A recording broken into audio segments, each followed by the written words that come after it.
আপনারা আমার কলিজার টুকরা, আপনারা আমার ভাই, আপনারা আমার বোন। আমি চেষ্টা করেছি আপনাদের খেদমত করার জন্য। আল্লাহর রহমত আপনারা পাঁচবার আমাকে সংসদ সদস্য নির্বাচিত করেছিলেন। ভাইয়েরা আমার, আমি আপনাদেরকে দুই একটা প্রশ্ন করতে চাই। আপনাদের এলাকাটা তো এখন রাজধানীর মতো হয়ে গেছে, হয়েছে না ভাই? 2001 সালের আগে কি রাজধানী ছিল? এই যে রাস্তা আল্লাহ পাক করাই দিয়েছেন, শ্রীকাল টু নবীপুর রাস্তা, তারপরে চাবিতলা থেকে রামচন্দ্রপুরের রাস্তা, আপনাদের এটা হলো কেন্দ্রস্থল। যে জায়গার দাম ছিল 1 আনা 2 আনা, সেই জায়গার দাম হয়েছে এখন 16 আনা, তাই না ভাইয়েরা আমার? ঢাকা শহরের চেয়ে আপনাদের এখানে টাকার দাম বেশি, তাই না? আপনাদের এখানে যদি জায়গার দাম বেশি হইয়া থাকে, শুধু তাই নয়, অনেকে বিয়ে করতে আপনাদের এলাকায় আইতে একটু চিন্তা করতো যে এই নৌকা দিয়া পানি ভেঙে কেমনে যাবো হৌর ভাই। চিন্তা করে ভালা জামাইরা ওই দিকে আইতো না, মাইয়া দিয়ে। আল্লাহ তো এই সমস্যা সমাধান করছে না ভাই? আমি তো চেষ্টা করেছি আপনাদের হক আদায় করতে। আপনাদের হক আদায় করতে যে আমাকে যাবজ্জীবন কারাদণ্ডের আদেশ প্রাপ্ত হয়েছে। আমাকে মিথ্যা মামলায় দিয়েছে।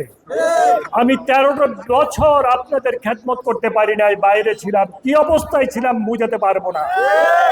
তবে একদিন আমার এই গ্রামে আসবো, আমি থাকবো, সেদিন আমি বলবো সমস্ত কিছু, যে 13টা বছর আল্লাহ পাক কিভাবে আমাকে কাটাইছেন, কত বিপদ থেকে আল্লাহ পাক আমাকে উদ্ধার করেছেন, কত বেইজ্জতের হাত থেকে আল্লাহ পাক আমাকে হেফাজত করেছেন। আমাকে ইন্টারপোলের মাধ্যমে গ্রেফতার করেছিল বাংলাদেশে পাঠিয়ে দেওয়ার জন্য। শুধু 2 রাকাত নফল নামাজ পড়ে আমি আমার আল্লাহর কাছে সাহায্য চেয়েছিলাম, আল্লাহ আমাকে মুক্ত করে দিয়েছেন, আলহামদুলিল্লাহ। ভাইয়ের আমার, এমন অনেক ঘটনা ঘটেছে সেই 12 বছরে যে আল্লাহ আমাকে সাহায্য করেছে। আপনাদের কাছে আমি একটা অনুরোধ রাখতে চাই, আপনারা কি আমার অনুরোধটা রাখবেন?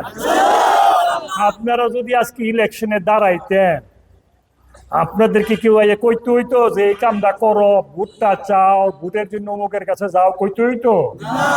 আপনারা কি এবার এই মাজলুমটার জন্য কি সবাই নিজেরা প্রার্থী হতে পারবেন না? ধানের শীষের পক্ষে প্রতিটা ঘরে ঘরে যে ভোট চাইতে পারবেন না? আমার বিশ্বাস আল্লাহর রহমতে আপনারা যদি চেষ্টা করেন, আপনাদের এরিয়া থেকে অতীতে যত ভোটে আল্লাহ পাক আমাকে নির্বাচিত করেছিল, তার যে অধিক ভোটে আল্লাহ পাক আমাকে নির্বাচিত করেন। আপনারা